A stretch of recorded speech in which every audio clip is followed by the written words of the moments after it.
like my whole family are creative in different ways. Like my stepdad's an artist, and we were always kind of encouraged to make gifts for each other as kids for Christmas and stuff. So I did like a little bit of writing, like writing little stories and things like that for my brothers, like Christmas presents and that kind of thing. Like I'd write us into like a little fantasy setting, and like like he'd be like a mage, and I'd be like a kind of like long suffering like companion to the mage, all that kind of stuff.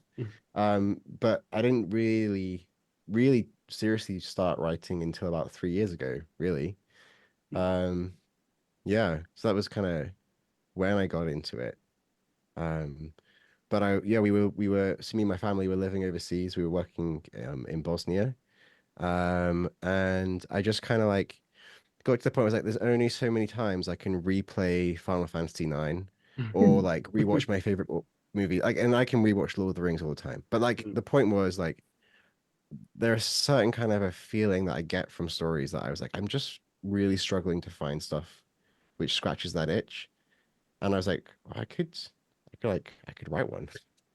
So I just started like a little like world building project and writing little short stories and a little bits of flash fiction in this kind of like unfolding world. And just then it was a real coming together of like just different things that I was processing in my life as well and observing in the world around me. I was like, oh, well, I could work that into it. And then it just kind of like grew and grew and grew little by little.